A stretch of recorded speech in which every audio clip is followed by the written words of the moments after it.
guys, welcome. म चाहिँ चट्ट यहाँनिर आज मामासँग चाहिँ नि यहाँ अलैँची बारीमा आएको छु अनि यो चाहिँ पोहोर रोपेको अलैँची यस्तो बबालाई राखेको छ अनि यहाँ किवी पनि यस्तो डेन्जर छ तर यो किवी चाहिँ यो चाहिँ रेड यो चाहिँ भाले किवी हो कि कुरी यो चाहिँ भाले किवी जस्तो चाहिँ यस्तो रातो रातो टुप्पी छ यहाँ इल्ची पनि पुरा फलिरहेको अवस्थामा छ गाइजहरू अनि यहाँ चाहिँ यो चाहिँ कालो बेसार यसलाई कालो बेसार भनेर भनिन्छ यो चाहिँ औषधिको रूपमा पनि प्रयोग हुन्छ अनि यहाँ कालो बेसार पनि यस्तो बबाल गरेर रोप्नु भएको छ हाम्रो गजेन्द्र मामाले अनि यहाँ अलैँची पनि छ अनि यति मात्रै होइन कि गाइजहरू यहाँनिर इल्ची पनि छ त्यो बबाल इल्ची पनि फलेको छ अनि यहाँनिर उखु पनि भन्छ यार आम्मामा उखु पनि भन्छ त यार हेट तेरिका उखु पनि भन्छ त यहाँनिर सानो ठाउँमा धेरै प्रकारको वस्तुहरू रोप्नु भएको छ बोट बिरुवाहरू अनि यहाँनिर मामाले बबाल बनाइसक्नु भएको छ है त यो अलैँची बारी चाहिँ अनि यहाँनिर पुरा अलैँचीको बिउ खाल्दै हुनुहुन्छ र मामाले चाहिँ ता हुनुहुन्छ त्यो अनि यहाँ किवी पनि खतरा फलिरहेको छ है तर यो किवी त के हो मामा अनि मुसाको गेडाहरू यत्रो मात्रै फलेको छ अनि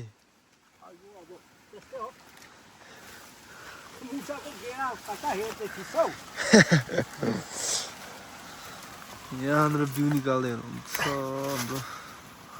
मामाले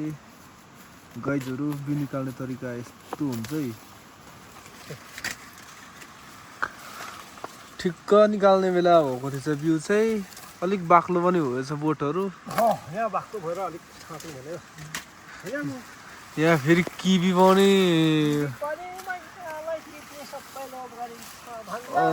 10 दुनियाँ लोप गर्नुहुन्छ मामा अब अलैँची कतिको बबाल फलेको छ भने अलैँची मजाले नदेखिँदो रहेछ पोहोर रोप्या परार रोप्या हो कि क्या मामा यो अनि गाइजहरू यहाँनिर कुरी किम्मु यस्तो खतरा फलेको छ किवीहरू पनि यस्तो जङ्गलमा नि किवी त हुँदो रहेछ हौ यहाँनिर किवीहरू फलिरहेको छ आमो एउटा आधी किलो भन्दा धेर छ हौ म्याकुरी यहीँनिर अब अलैँची चाहिँ कस्तो फल्या छ भन्दाखेरि पातलो पातलो फल्या छ बिउ छाटकाट गर्दै हुनुहुन्छ आमाले यता सेप भएर यहाँ चाहिँ सेप भएको कारणले यहाँ चाहिँ फल्या छैन अनि यहाँनिर यो ढुङ्गा चाहिँ हाम्रो मामाले बारीको बिचमा किन राख्नु भएको अरे भन्दाखेरि यहाँभित्र चाहिँ एउटा धातु छ त्यो बबाल छ कि यहाँभित्र फेरि यो हम्बरले हानेर पनि हम्बरै चिरा चिरा भएर फुट्छ यो यस्तो छ अरे अब किवीहरू बुढी अम्लाले नै किवी छेलिन्छ यार भदौ महिनामा पनि अनि गाइजहरू ल यहाँ चाहिँ यहाँनिर खुट्टामा हल्दै यार कति रोप्नु भयो मामा यसपालि बिउ नयाँ बोट भयो त अनि के मजाले फलेको छ यार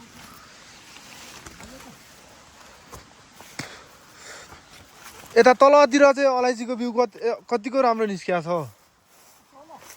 छ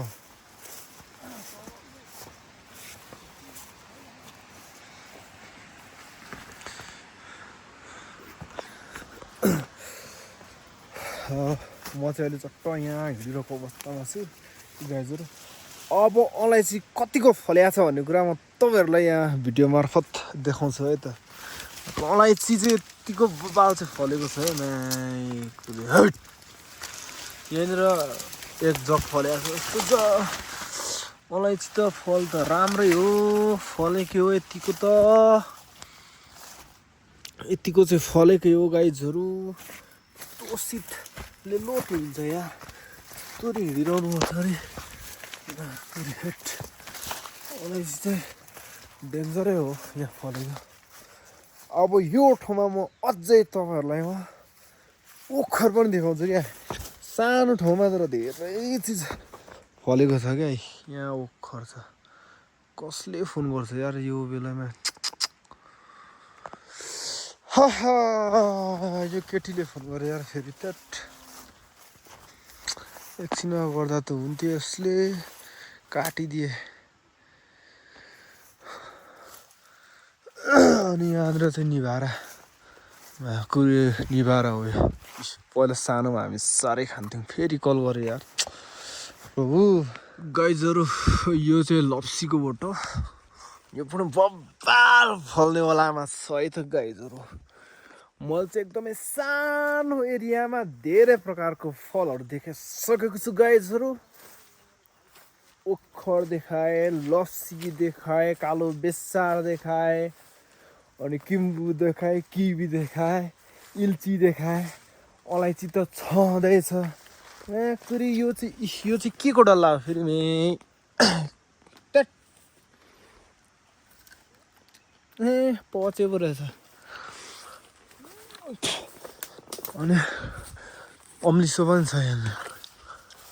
गाजर अम्लिसो छ ओखर यही भइहाल्यो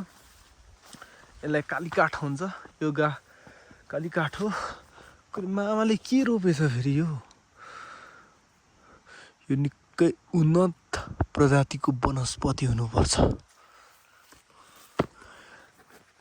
त्यस्तो सानोतिनो कुरा त रोप्दैन गजिन्द्रे बुढाले निकै उन्नत जातकै हुनुपर्छ अनि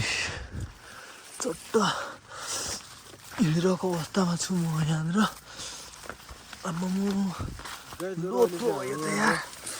कालो बेसार खन्दै गरेको अवस्थामा छौँ हाम्रो मामाले यस्तो बगल खन्नेवालामा हुनुहुन्छ यस्तो बगल खनिरहेको छ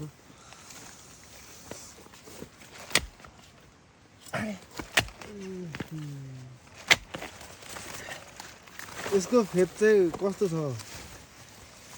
ए कालो त नहुनु पो रहेछ त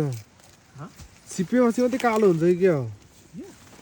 किन्ठामा मात्रै कालो बेसार हौ हो यति भए हुन्छ मामा धेर लानु हुँदैन यो गरौँ हुन्छ त्यो उसको गाना यसको गाना चाहिँ यस्तो छ